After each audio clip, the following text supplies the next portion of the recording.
Agama itu akan dilihat dari apa yang kita kerjakan. Jangan lihat apa agamamu, tapi lihat apa yang dikerjakan temanmu pada kita. Orang yang jujur, orang yang soleh, punya solidaritas sosial, punya dedikasi, punya loyalitas, apapun agamanya, dia pasti mendapat tempat yang terbaik di sisi Allah Subhanahu wa Ta'ala. Apapun agamanya, dia pasti mendapat tempat yang terbaik di sisi Allah Subhanahu wa Ta'ala. Kita di Indonesia punya dua tanggung jawab. Tanggung jawab agama dan tanggung jawab nasionalisme. Makanya kalau ada kalimat hubul watan minal iman, itu terjemah yang terbaik adalah nasionalisme itu adalah bagian dari komitmen keimanan. Jadi kalau ada orang yang mengaku beragama, yang merasa bahwa agamanya kuat, bahkan simbol keagamaannya nempel, ada orang yang hitam di geningnya, saking banyak sujud, tapi kening hitamnya itu sampai ke hati-hatinya. Jadi dengki. Ada orang yang begitu kuat mengaku komitmen agamanya, tapi dia mencaci maki negara kita, mencari kesalahan, membuat teror kepada aparat, termasuk kepada pahlawan seperti polisi dan lain sebagainya, maka dia dipertanyakan komitmen keagamaannya. Agama yang benar pasti menyuruh kita untuk memperkuat nasionalisme.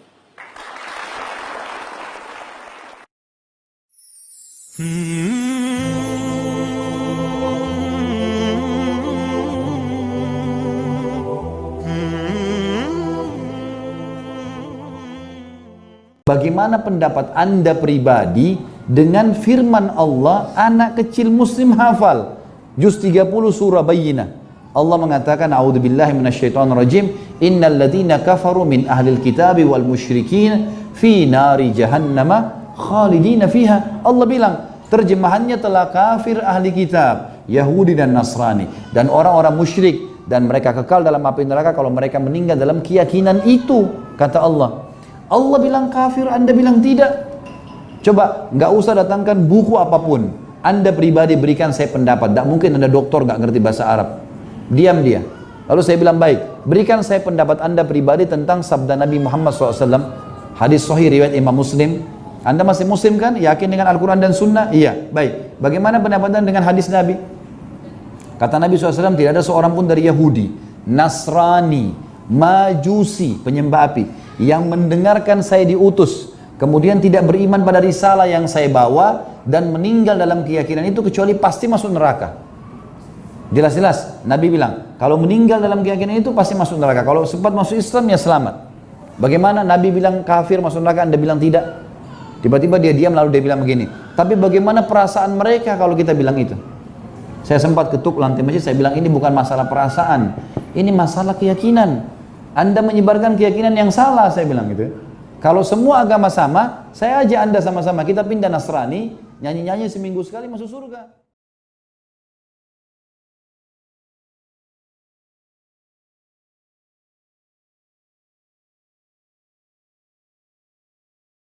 Surah kedua Al-Baqarah, ayat 204 sampai 207, posisi paling kiri dari atas ke tengah. Saya agak cepat sedikit ya. Hati-hati dengan kalimat ini ya. Wa minan nasi may yu'jibuka qawluhu fil hayatid dunya wa yushhidullaha ala ma fi qalbihi wa huwa aladul khisam. Di antara sementara manusia, Anda akan temukan orang-orang yang retorikanya begitu cantik. Kalimat-kalimatnya menarik. Awas, hati-hati.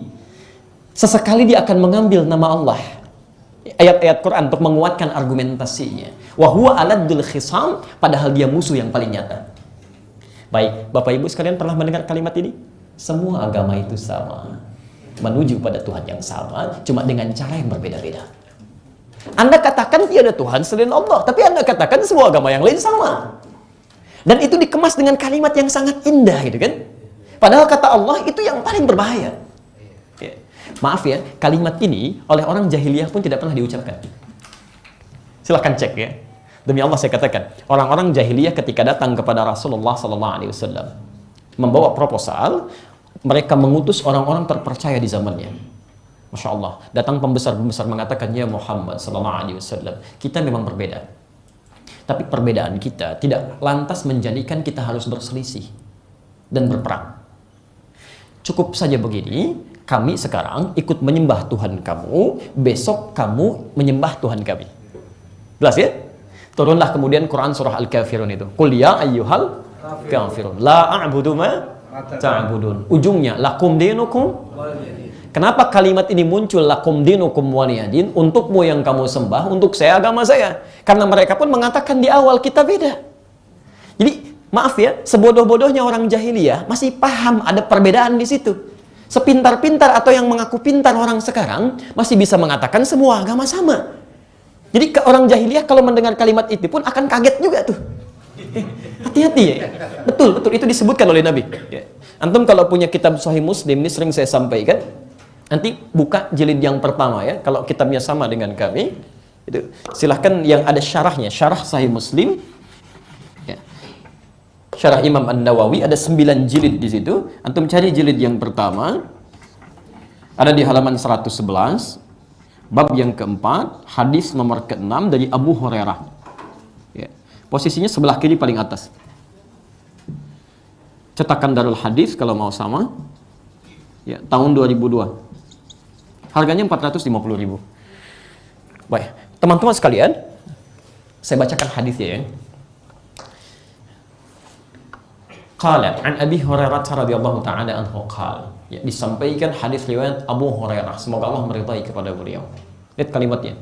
Qala Rasulullah sallallahu alaihi wasallam. Satu kali Rasulullah sallallahu alaihi wasallam pernah bersabda, "Sayakunu fi akhiriz zaman." Akan nampak nanti di masa yang akan datang, di akhir-akhir masa. Dajjaluna kadzabun. Ada orang-orang yang terbiasa berdusta. Tapi sifatnya disebut dengan dajjal. Ingat ya, ada Masihid Dajjal, ada Dajjal, itu beda. Ya, kalau Masih Ad-Dajjal itu Dajjal yang disebutkan oleh Nabi sebagai makhluk ya khusus yang menjadi tanda terakhir tentang datangnya akhir zaman. Ya. Tapi kalau Dajjal saja tidak menggunakan Masih, itu artinya sifat-sifatnya. Ada orang-orang yang wujudnya manusia tapi memiliki sifat-sifat Dajjal. Ya. Kalau Dajjal pintar atau bodoh? Sudah pernah lihat? Belum ya, tapi dengar ya kisahnya. Kalau tidak pintar bagaimana bisa menipu orang? Ya kan? Dan luar biasa yang ditipu tuh. Ya. Saya kemarin banyak menangis Pak Bu ya.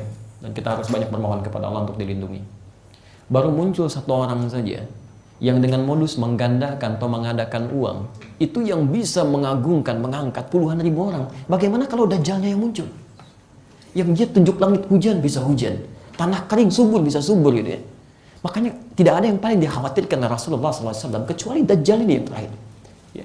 Tapi kata Nabi, akan muncul orang-orang di akhir masa yang punya sifat seperti Dajjal, orang pintar maksudnya, tapi terbiasa menipu. Tapi awas, aksi tipu-tipunya itu bukan urusan bisnis, bukan urusan dunia, tapi yuhadditsunakum bima lam tasma'uhu wa la yasma'unahu aba'ukum. Akan bicara kepada Anda tentang hal agama kita yang bisa membuat kita kaget. Jangankan Anda yang kaget kata Nabi. Orang dulu pun kalau dengar pernyataannya itu akan ikutan kaget. Jangankan Anda, kata Nabi, orang dulu pun kalau mendengar pernyataannya akan ikutan kaget saking anehnya pernyataannya. Masya Allah, iyyakum wa iyyahum. Hati-hati dengan mereka, mereka bahaya, waspada kata Nabi. Jadi kalau Anda mengatakan semua agama itu sama, menuju pada Tuhan yang sama, caranya beda-beda, jangankan kita yang kaget, orang jahiliyah bisa ikutan kaget. Karena mereka pun tidak memahaminya. Nah, jadi teman-teman sekalian, hati-hati kalau ada orang-orang bersikap seperti ini, ada yang ikut-ikutan demikian, mengatakan Allah Tuhan, tapi salawatnya di tempat ibadah orang lain. Mengatakan Allah Tuhan, azannya di tempat ibadah orang lain, itu melanggar sifat uluhiyah.